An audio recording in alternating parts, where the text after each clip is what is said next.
نوعي زي كده. عبد الرحمن حازم ضحيه ضحيه بنلعب خش الجزم مش حاجه تانية. زي ده كده. اه يعني شبهه تقريبا بالظبط، بس يعني اصغر سنه، بس نفس اللي ايه يعني نفس الكلمه اللي ثينك باد اللي مكتوبه. هو نوع لينوفو عموما. ايوه يا احمد، انت بتتكلم في اسبوع ولا اسبوعين اللي ورا، يعني مستحيل تلاقيه. مش عارف شكل الواد. طيب لا كاميرا زي دي كده شبه دي بالظبط. عارف لو من يومين 3 كانت واجهه. تعال نحاول نعرف اتباع فين ولا اي حاجه. نحاول مش نعمل هتعرف تتباع فين يا احمد، لان في محلات كتير قوي بتبيع الكاميرات واللابات. هي القصه في ايه؟ العقبه في شكل الواد. الكلام ده بقى له الكلام ده بقى له قد ايه؟ اسبوع يعني. خلاص كده بحث. نحاول طيب ندور ماشي، ما احنا هنحاول، بس انا بقول لك مفيش امل.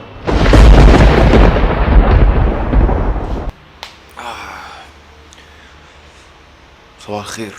انا كنت نايم هنا امبارح، كان عندي شغل كتير كنت عايز اخلصه النهارده.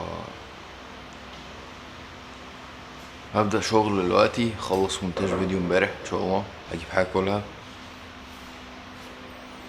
الشاب اللي كان هنا ده كان جاي يساعدني عشان نلاقي اللابتوب والحوارات دي. شاب من الشباب اللي هرشة الليلة يعني. سألي طبعا مفيش امل، بكره الكلمة دي، مفيش امل.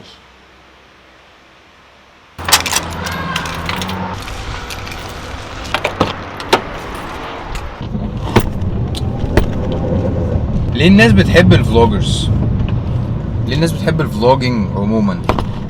ايه فايدة ان انا اتفرج على واحد رايح يجيب خضار، وبعد كده رايح المول، وبعد كده رايح يقابل صحابه، وبعد كده رايح يركب عربيته؟ ايه فايدة ده كله؟ ما بتكلمش بقى على الناس اللي بتدي افادة في يومها او بتدي رسائل معينة. انا بتكلم على الفلوجز العادية خالص، اللي هي بتبقى ايه، اللي هي بتبقى سرد لليوم، اللي هي معظم الفلوجز اللي على النت اصلا. ليه الناس بتحب الحوار ده؟ ليه الناس بتتفرج عليه وبيبقى عليه ملايين الفيوز؟ ليه؟ ده سؤال بجد. انا شايف ان هي فيها كذا بعد يعني. فهي بتبقى ايه، ان انت عايز تشوف الشخص، عايز تشوف هو بيلبس ايه وبياكل ايه وبيخش سوبر ماركت عامل ازاي، وبيشتري نوع سكر عامل ازاي. طب لحظه بقى.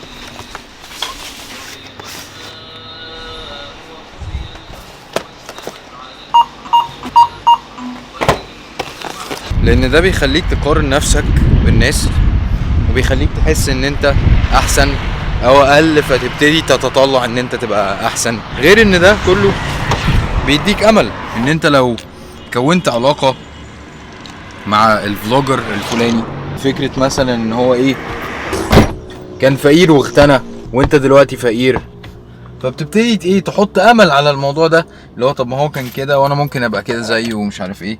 فهي الفكرة كلها في ايه، ان انت بتسكان حياته وبتقارنها باللي حاصل في حياتك عشان تاخد ابروفل ان انت ماشي صح او غلط.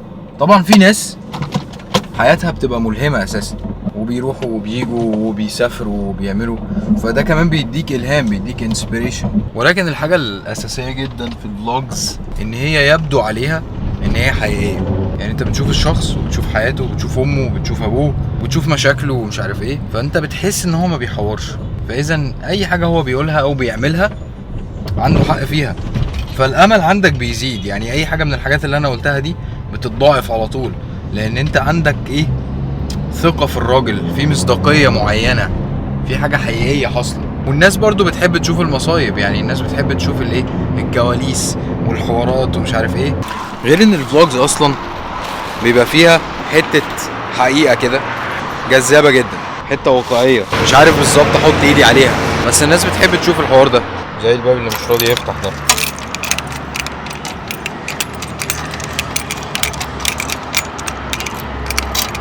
يا ابني معلش تعالى افتح لي الباب اللي بره عشان معايا المفتاح الغلط. يعني اسيبك وامشي اجي الاقيك مشغل قرآن؟ ينفع؟ وبترقص. بمناسبة حوار الفلوجز ومين اللي بتحبه والناس بتحب الفلوجز ليه والحوارات دي، معايا شاب بيسعى ان هو يبقى فلوجر؟ ليه الناس بتحب الفلوجز؟ بصوا احنا عندنا حته ان احنا مش عايز اقول التطفل اكتر ما هي ان احنا بنحب انترستنج جدا ان احنا نشوف حياه واحد تاني، مع ان الحياه دي هو بيبينها لك بالظبط زي ما هو عايز يعني. مع ان ممكن يبقى في واحد واقف وراك يا حازم ومعاك طول اليوم وما يطلعش في الفلوج. صح. زي مراتي اللي بتكلمني هي معايا على طول وانا ما بجيبهاش في الفلوجز.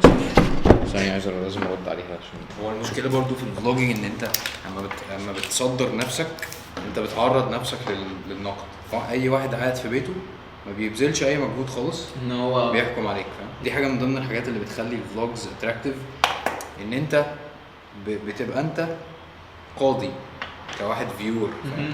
اللي هو انت ليه بتحط مزيكا في شيل انت ليه ما عندكش كونتنت ليه النهارده فاهم؟ رغم ان انت قاعد بقالك بتبيع كونتنت 18 فلوج فاهم؟ فاحت نفسك كونتنت، واول واحد تيجي فاهم تعمله 7 دقايق مثلا ده قصير جدا. ايه لازم فاهم؟ انتوا محبوسين في شقه احنا مالنا؟ تعرفني ليه ان انت بالظبط. فاكر مين كاسيوني ساعته مقطوعه تمام، فكان عايز ايه، فهو حاطط البتاعه دي البتاعه الخضراء بس ده من يعني من زمان مش لهاش دعوه بيا. فجي قال لي ما عندكش اي شرايط، فاديته واحده خضراء. قال لي لا يا عم الناس هتقول ان انا بقلدك ورابطها على البتاع ده من ساعتها وخايف يربطها على ساعته المقطوعه لحد يقول بقلده. انا مش خايف، انا مستني اصورها وانا بغيرها عشان الناس ما تقعدش تقول ان انا بقلدها. هتنزل في الفلوج الجاي. جالي شاب من الشباب اللي ما شفتهاش بقالي كتير، شاب من كو فاوندرز بتوع كافير اللي اتكلمت معاهم عليهم امبارح. وات اب مان نيجا، ايه اللي ماسكه؟ فين دقنك؟ I miss you man. انت شغال الكاميرا ولا ايه؟ Yes always forever and always. شفت الفلوج بتاع كافير؟ انا كنت بتكلم فيه على كافير. انا؟ كداب، انت ما بتشوفش الفلوجز اصلا صح؟ يا عم كتير قوي 7 دقايق، مش هتفرج على 7 دقايق. ده هو صراحه. لا بس مكان ميسي قوي يا جدعان. اسفين يا باشا والله ما كناش عارفين انك جاي، لو كنا عارفين كنا ولعنا فيه. بيقلدك الشاب ده من اول الناس اللي تشجعني. حاجات جامده جدا. انا كنت بتكلم اصلا على كافير امبارح ولا اول امبارح، حكيت بعض القصه يعني. فاحمد جاي هو اصلا كان كافير ودلوقتي يعني مفيش حاجه اثرت عليه ما شاء الله. راح يعمل اب جديده وراح ماشي في حياته عادي، واللي هو دي وقعت دي قامت. بعد يعني انا اتفرجت على الابيسود كان كذا حد يعني عمل لي تاج فيها. اي حد بيبتدي حاجه في الدنيا مش شرط يكمل فيها بنفسه في الاخر on a daily basis. شركه انتل مثلا عملها جوردن مور، سوفر هو اكتر مثلا حد معاه شير هولدر في الشركه، بس he's not the manager, he's not the day to day manager. نفس الكيس حصلت في قفير. يعني احنا mainly كنا الفاوندرز بلس فول تايم لحوالي 3 سنين، وصلنا بيها للشكل اللي احنا شايفين ان احنا نقدر يعني نسيبه لحد بعد كده يكمل عليه. مش لازم احنا نبقى موجودين on a daily basis يعني. وهو ده اللي حصل. يعني احنا فعلا ادينا انسباير ناس كتيره. المكان ما بيقفلش تقريبا، شغال كوميونتي ولا بيمانجوا on a daily basis. في ستارت ابس كتيره شغاله من المكان اوريدي، سواء هاردوير ستارت ابس او سوفت وير ستارت ابس. هو كمان النقطه الثانيه اللي عاوز اتكلم عليها، في مسكونسبشن كده عند الناس. انا ايه الباشن بتاعي؟ مثلا الهدوم، فانا لازم افضل شغال في الهدوم لبقيه حياتي، ولو اشتغلت في حاجه تانية يبقى انا كده خاين للباشن بتاعي وبضحك على الناس. الكلام ده مش صح. عايز حاجه حبيبي؟ السلام عليكم. بسم الله.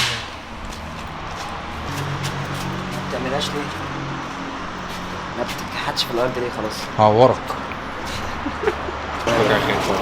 عايز شو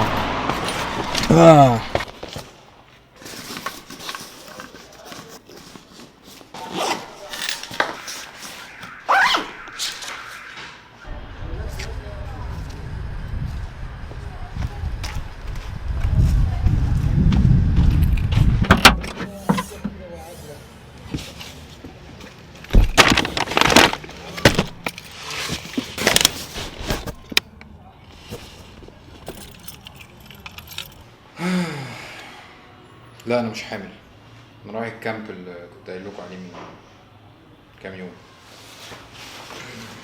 ان شاء الله.